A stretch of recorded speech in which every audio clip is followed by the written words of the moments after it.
berhenti dulu guys, karena jam udah menunjukkan pukul 5:30 mau maghrib. Gak baik juga untuk perjalanan.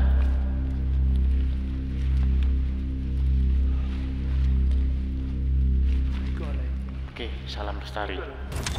Saya ikuti map, akhirnya sampai jalur. Ternyata semakin saya ngikuti jalur, semakin gak ketemu jalur.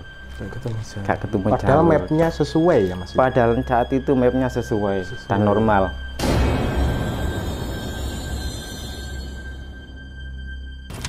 Saya bertemu dengan 3 orang yang tujuannya mau naik ke Welirang tapi gak bawa headlamp, seperti sama saya. Wah, ini malam-malam iya, malam-malam gak bawa headlamp mau ke Welirang ngapain gitu. Sosoknya gimana? Laki-laki, perempuan? Perempuan 1, laki-laki 2.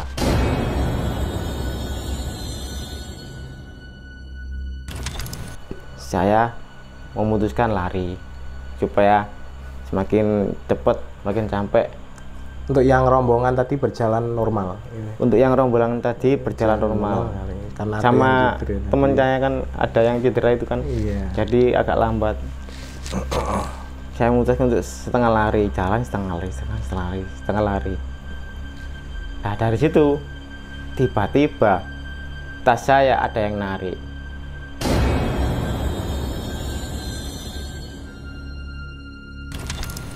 Sampai di perkebunan warga, saya berhenti berdua di situ. Saya nggak ada orang, cuma berdua sama teman saya. Memutuskan untuk hubungi ojek pickup itu, nggak bisa. Baru juga 5 menit duduk, orang rombongan 5 tadi jalan di belakang kita.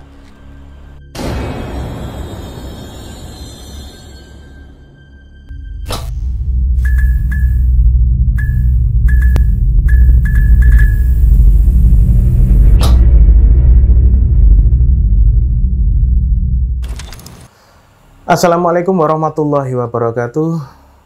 Sahabat-sahabat misteri dimanapun Anda berada, berjumpa lagi dengan saya Aji di channel Cerita Misteri Via. Tentunya channel ini menyuguhkan berbagai macam video seputar misteri yang menarik untuk ditonton sebagai teman tidur. Kali ini tim Cerita Misteri Via kembali kedatangan seorang narasumber yang berasal dari kota Sidoarjo. Penasaran dengan siapa beliau? Langsung saja kita ajak kenalan. Assalamualaikum Mas. Waalaikumsalam. Dengan Mas ya, Mas? Boleh kenalan? Mas Bagus. Mas Bagus, panggilannya Mas Bagus. Iya. Yeah. Mas Bagus aslinya? Aslinya Sidoarjo, Kecamatan Ngedangan. Aslinya Sidoarjo ya, dari aslinya Sidoarjo. Memang asli Sidoarjo, kelahiran Sidoarjo. Iya, kelahiran Sidoarjo. Tinggal bersama siapa nih? Sekarang tinggal sama istri berdua di rumah. Berdua sama istri. Oke, Mas Bagus. Kabarnya Mas Bagus ini adalah seorang yang memiliki hobi mendaki ya. Iya. Konon katanya Mas Bagus pernah mengalami sebuah cerita misteri atau cerita horor ketika mendaki. Itu bagaimana ceritanya, Mas? Ya, waktu itu saya mau naik ke Arjuna, akhirnya gagal, gak jadi ke Arjuna, jadinya ke Welirang. Ke Welirang, ya. Katanya sempat ada teror. Iya. Teror sepanjang apa itu, perjalanan itu banyak teror. Teror di sepanjang perjalanan mendaki. Iya. Oke, tahan dulu. Sebelumnya saya kembali mengingatkan bagi rekan-rekan yang belum subscribe channel ini, silahkan tekan tombol subscribe dan juga nyalakan loncengnya supaya tidak ketinggalan cerita-cerita menarik lainnya yang tentunya akan kami sajikan di channel ini.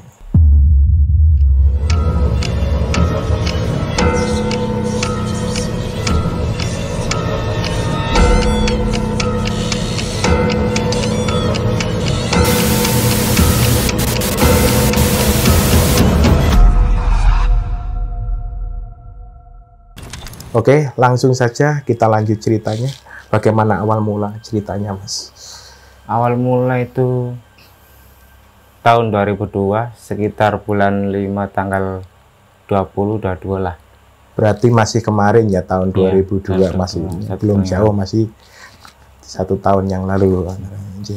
Terus saya berencana berdua sama teman saya mau mendaki ke Arjuna. Berhubung teman saya yang satu nggak ikut, jadi kita berdua memutuskan untuk naik berdua. Dari Sidoarjo saya berangkat sendiri, ketemu teman saya anak Pasuruan itu, ketemu di base camp Sumber Berantas. Berangkat jam 2:30 pagi, sampai base camp jam 5. 3 jam jarak tempuhnya, Mas? Ya, kurang lebih 3 jam jarak tempuhnya. Akhirnya sampai sana, kita sarapan dulu, ngopi-ngopi, nyantai, nunggu base campnya buka juga. Base camp buka jam 7, akhirnya kita nunggu sampai pada waktunya simaksi, pengecekan barang, sama persiapan untuk naik. Saya dari Pintu Rimba memutuskan untuk berjalan berdua sama teman saya, karena gerombolan teman-teman yang lain gak mau diajak bareng, jadi saya berdua jalan. Dari awal perjalanan masih terasa aman sih, kita jalan nikmati perjalanan sambil sebat, sambil ngobrol, sambil lihat pohon-pohon. Awalnya sih aman-aman aja sampai pos 1. Tidak ada firasat apapun ya ketika naik itu. Sampai pos 1, pos 2 nggak ada firasat apapun. Hingga sampai area camp Lengkean juga nggak ada apa-apa. Jadi sampai area camp Lengkean sekitar jam 11, setengah 12 siang. Saya memutuskan untuk istirahat sebentar, untuk bangun tenda, terus masak-masak. Habis itu lanjut ke Welirang. Akhirnya tiba saatnya kita sampai di Welirang. Itu ada beberapa pendaki, juga orang luar juga gabung juga di situ. Baru saja kita berhenti sekitar 10 menit, itu tiba-tiba angin badai kabut jadi satu menerpa saya sama teman-teman saya. Iya, campur hujan itu. Kabut kan hujan itu hampir sama kan, kayak apa ya, kayak basah-basah angin gitu loh. Oh, dingin banget lah berarti. Iya, sampai situ saya masa badan tiba-tiba dingin. Jadi air yang saya masak tadi nggak jadi saya minum, saya buat cuci tangan. Luar biasa. Supaya bisa dibayangkan gimana tuh dinginnya. Supaya enggak. Ya. Dari situ badan saya udah mulai lemah itu udah kayak tadi lagi, kayak kedinginan, kayak mau hipo apa gimana, khawatir juga. Akhirnya setelah 30 menit perjalanan dari Welirang tadi, badai dan angin sedikit berkurang. Sampai saat itu saya masih di area vegetasi sebelum Taman Dewa. Vegetasi sebelum Taman Dewa. Dan saya masih berdua situ sama teman saya. Setelah sampai di punggungan kedua, saya berhenti karena udah mau gelap. Nggak tahu ya, sekitar jam 5, jam setengah 6 mungkin. Sore. Mau gelap sore. Mau gelap, berhenti sebentar, terus makan-makan, minum air hangat supaya nggak kedinginan. Setelah itu lanjut lagi, karena saya nggak bawa headlamp, cuma teman saya yang bawa headlamp, jadi kan nggak seberapa kelihatan jalur. Dari situ saya udah khawatir, wah jalannya pasti gelap, dan saya nggak bawa headlamp. Saya tetap jalan, ngikuti sama map yang dikasih sama base camp. Itu map offline itu. Saya kan nggak tahu jalan itu, udah gelap banget, headlamp nggak bawa. Saya ikuti map, akhirnya sampai jalur. Ternyata semakin saya ngikuti jalur, semakin gak ketemu jalur. Padahal mapnya sesuai ya Mas. Padahal saat itu mapnya sesuai dan normal. Sampai pada akhirnya saya memutuskan untuk kembali lagi. Jadi saya di situ ketemu jalan belokan ke kanan. Padahal sebelumnya saya belum menemukan jalan itu. Setelah saya turun lagi untuk memutuskan cari jalur yang benar. Tapi Masnya ya sering ke situ, maksudnya iya, tidak asing dengan jalan itu. Tidak asing dengan jalan itu. Tiba-tiba ada jalan ke kanan gitu. Iya. Jadi sebelumnya udah sekitar 2-3 kali saya ke situ. Cuma pada saat itu cuma saya berdua. Akhirnya lanjut lagi ke yang tadi. Akhirnya saya turun menemukan jalur ke kanan itu, saya coba jalur. Mungkin ini jalur yang benar. Saya lalui. Makin dalam, makin turun, kok nggak ketemu jalur yang tadi. Akhirnya saya memutuskan untuk kembali. Jadi di situ saya muter sampai ketutup gelap. Sekitar habis maghrib mungkin. Akhirnya saya kembali untuk memutuskan cari jalur yang tadi. Tiba-tiba ada orang sendiri dengan api kecil. Saya nggak tahu itu orang mau bakar-bakar atau gimana. Posisi duduk atau berdiri Mas? Orangnya posisi duduk di antara sebelah api. Jadi dari jauh sebenarnya apinya saya kira itu cuma mungkin bakar-bakar apa gitu kecil. Semakin saya mendekat, semakin besar api itu juga. Saya lihat, saya pelototin. Ini orang ngapain? Lagian sendiri di gunung ngapain? Bakar-bakar ngapain? Saya dan teman saya untuk memutuskan bilang, adalah mungkin orang lagi sibuk dengan dunianya mungkin.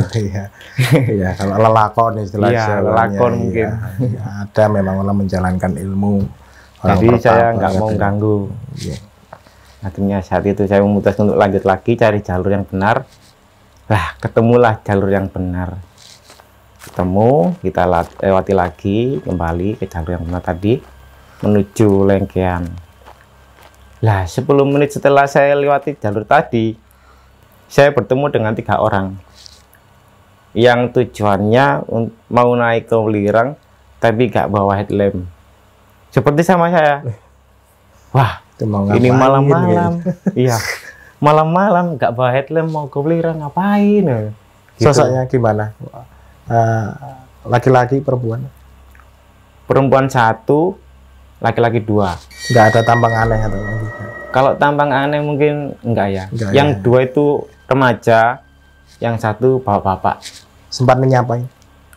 Saya sempat bertanya, Pak, mau kemana? Mau turun apa naik? Saya mau naik, Pak. Jam segini mau naik? Iya. Jam berapa itu, Pak? Sekitar jam 7. Jam 7 mau naik? Iya, jam 7 malam itu. Akhirnya saya heran juga, ngapain malam-malam?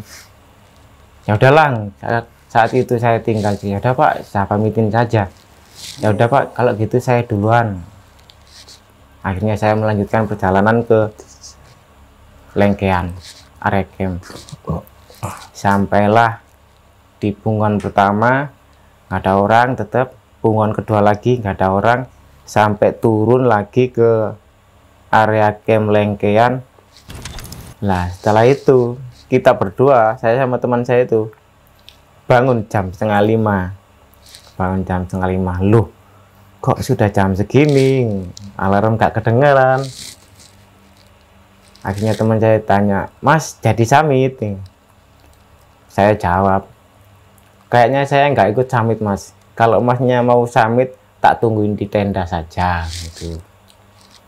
Loh, kalau sampean nggak ikut summit, saya juga nggak summit. Loh, jangan terpaut pada saya nggak apa-apa, saya di tenda kan aman. Sedangkan saya lebih khawatir sama sampean. Kalau sampean naik sendiri gimana? Jawabannya sebaliknya. Saya nggak apa-apa sendirian, saya berani. Akhirnya kita berdua memutuskan, ya udahlah, aku tunggu di tenda saja, kamu naik. Akhirnya berpisah. Akhirnya berpisah di situ.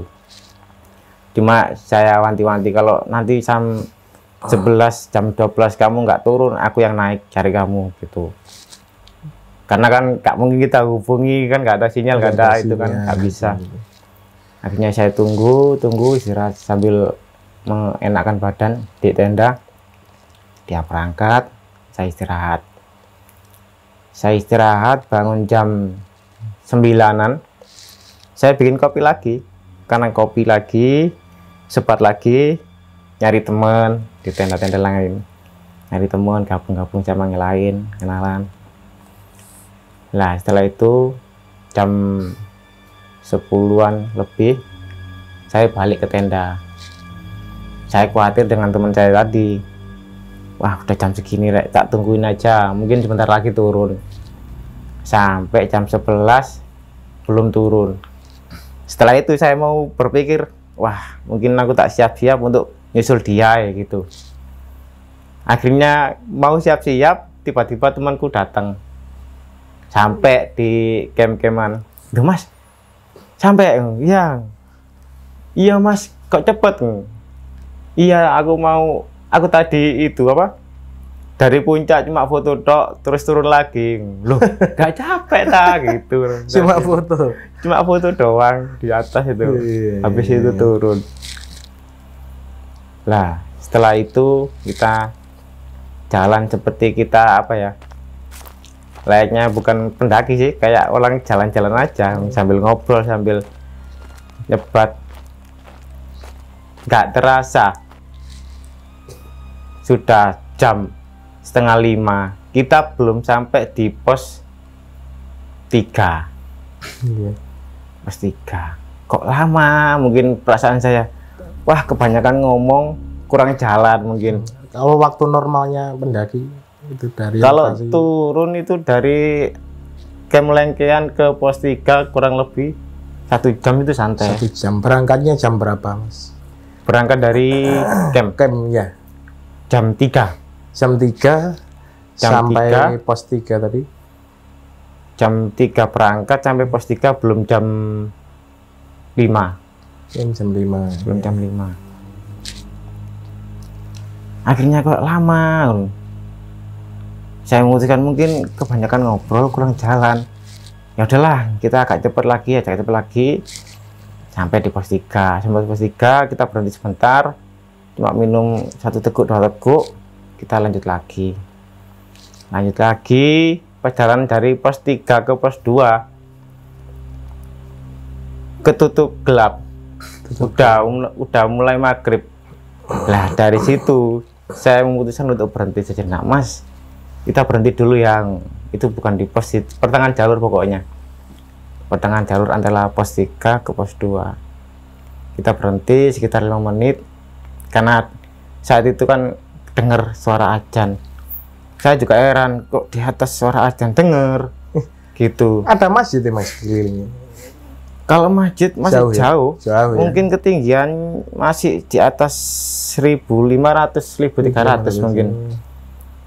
Saya tiba-tiba dengar azan, akhirnya saya memutuskan untuk berhenti sejenak 5 menit, terus kita lanjut jalan lagi. Nah kebetulan di situ cuaca sudah semakin gelap. Saya nggak bawa headlamp, yang bawa headlamp cuma teman saya. Nah saya jalan di belakang. Akhirnya, Mas kamu di depan, kamu bawa headlamp biar jalannya kelihatan gitu. Ya udahlah, ke depan, aku di belakang. Gelap, semakin gelap. Kita ketemu rombongan anak 5, yang 1 itu cedera. Seingat saya, anak 5 tadi itu rombongan dari Surabaya sama Gresik. Seingat saya. Berapa orang? 5 orang. 5 orang. Yang satunya itu kakinya cedera, yang kiri. Akhirnya tasnya dibawakan temannya, dipijit, sama jalan kayak pincang-pincang gitu. Saya tanyain, dari mana mas? Dari Surabaya sama Gresik mas. Oh iya mas, kalau saya Ngedangan mas. Oh deket dong ya, gabung aja yuk, gabung. Ya udah mas, gabung. Kita memutuskan gabung karena anak 5 tadi kan bawa headlamp semua. Nah sedangkan saya nggak white lamp mas, kalau ada penerangan kan enak jalannya kelihatan. Dari situ saya nggak bicara sama teman saya, akhirnya teman saya yang bilang ke saya, mas kita duluan aja biar gak kemalaman nanti. Di sana kan ojeknya jam 9 udah tutup. Oh iya ya, saya baru inget. Yaudah kalau gitu duluan yuk. Saya memutuskan pamit sama teman-teman yang tadi. Mas tak duluan ya, tak tunggu di perkebunan warga. Oh iya mas duluan aja mas. Saya memutuskan lari supaya semakin cepat, makin sampai. Untuk yang rombongan tadi berjalan normal. Untuk yang rombongan tadi berjalan normal. Karena sama temen saya kan ada yang cedera itu kan, jadi agak lambat. Saya memutuskan untuk setengah lari, jalan setengah lari. Nah dari situ tiba-tiba tas saya ada yang narik. Krek, seperti resleting dibuka gitu mas. Krek sekali kata irokan. Terus yang kedua lagi sekitar 10 meter lagi lah, 10 meter lagi jalan, kedua lagi, ada lagi. Krek. Saya memutuskan untuk minta tolong teman saya, mas, minta tolong mas, tasku buka, mungkin gitu. Posisinya jadi, antara masnya dan temannya ini berapa berjarak? Saya dan teman saya sekitar 2 meter 1 meter. 2 meter 1 meter, enggak jauh. Punya pikiran ya kayak dijailin teman enggak ya? Enggak ada ya. Karena saat itu kan berdua saya. Berdua ya. Saya di belakang. Dari itu heran, loh. Saya minta tolong teman saya, mas, minta tolong mas. Resetting saya buka. Teman saya ngotot, loh. Resetting mana mas? Ketutup semua, aman. Gitu. Saya kaget kan, ya Allah. Wah. Gitu. Saya mikir-mikir, ya udahlah, mungkin perasaan saya. Benar. Gitu. Saya lanjut jalan lagi setengah lari, tetap nguber waktu supaya jangan sampai. Nah, ketiga kalinya ada lagi, lebih panjang lagi, krek. Sudah saya gak hiraukan lagi. Berulang 3 kali. Berulang tiga kali saya tidak hiraukan lagi. Terus saya bilang sama teman saya, mas, saya di depan ya mas ya, karena gak bawa headlamp. Jalannya gak kelihatan mas. Saya beralasan seperti itu sama teman saya. Akhirnya teman saya memutuskan, ya udah kamu di depan. Akhirnya teman saya di belakang, saya di depan. Jalan lagi aman. Sampai lari setengah lari. Berjam-jam tadi pos 2 sampai pos 1 belum sampai.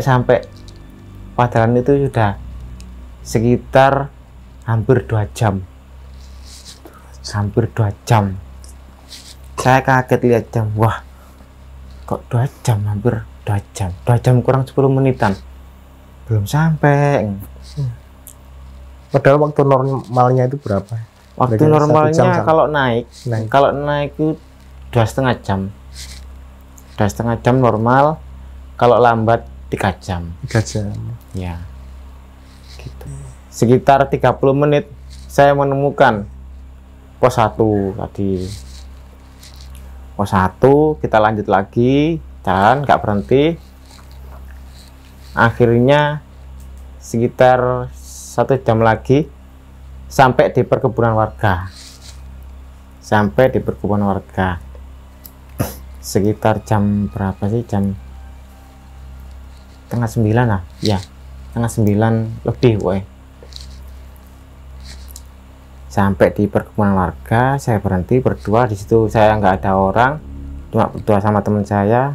Memutuskan untuk hubungi ojek pickup itu, nggak bisa. Baru juga 5 menit duduk, orang rombongan 5 tadi jalan di belakang kita. Saya sampai kaget dalam artian gini, bilang ke teman saya, mas, loh itu loh rombongan yang tadi udah sampai.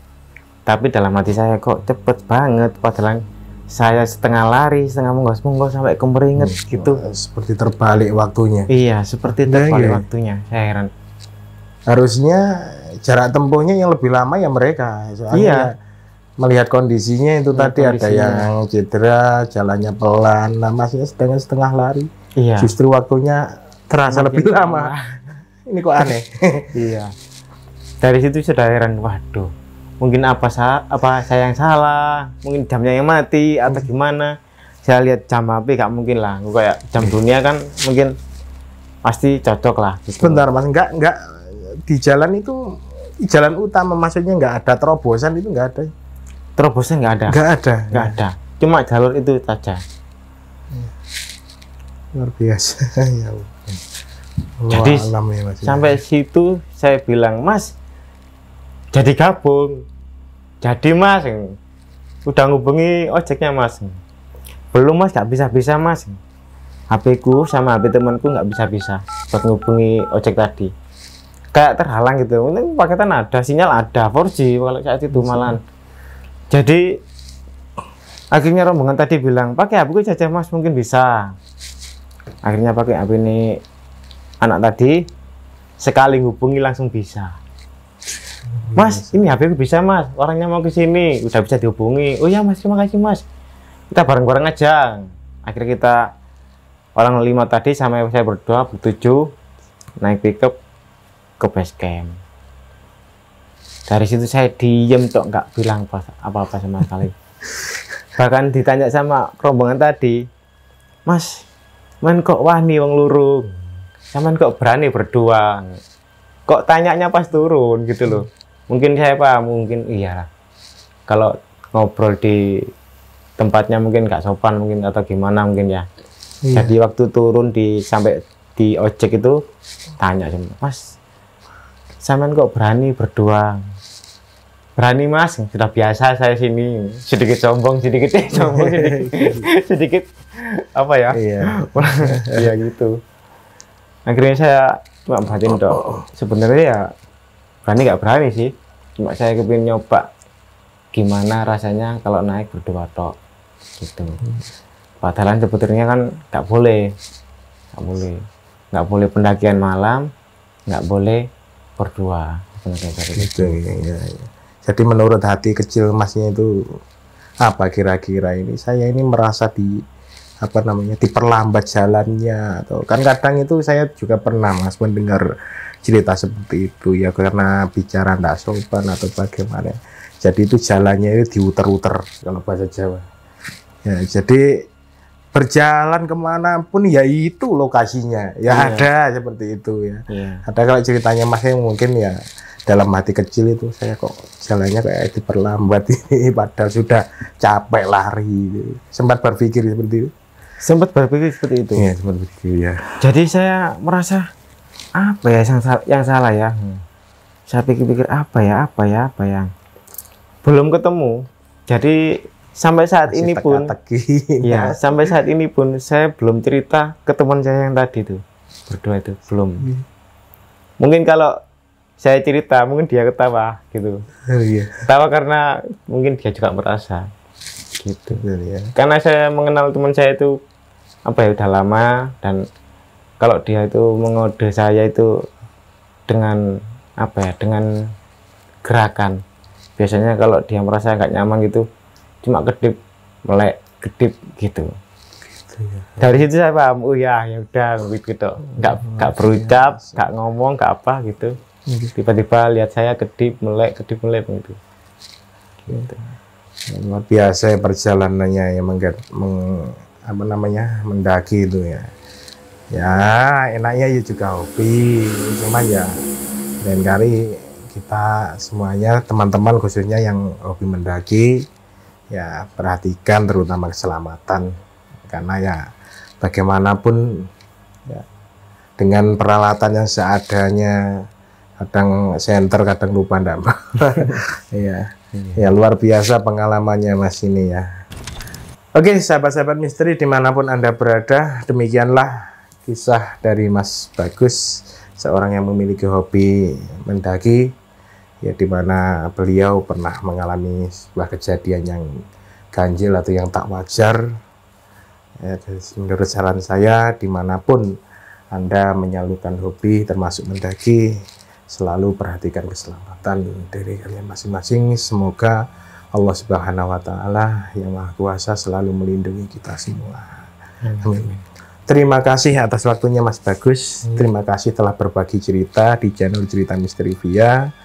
Yang untuk kedepannya, ya semoga kita tetap tersambung silaturahminya. Terima kasih. Oke, sahabat-sahabat misteri, saya ingatkan kembali yang belum subscribe, silahkan tekan tombol subscribe-nya dan nyalakan loncengnya. Nantikan terus keseruan-keseruan cerita yang akan kami suguhkan dalam channel Cerita Misteri Via. Saya Aji sebagai host, saya pamit undur diri. Wabillahi taufiq wal hidayah. Wassalamualaikum warahmatullahi wabarakatuh. Terima kasih Mas Bagus.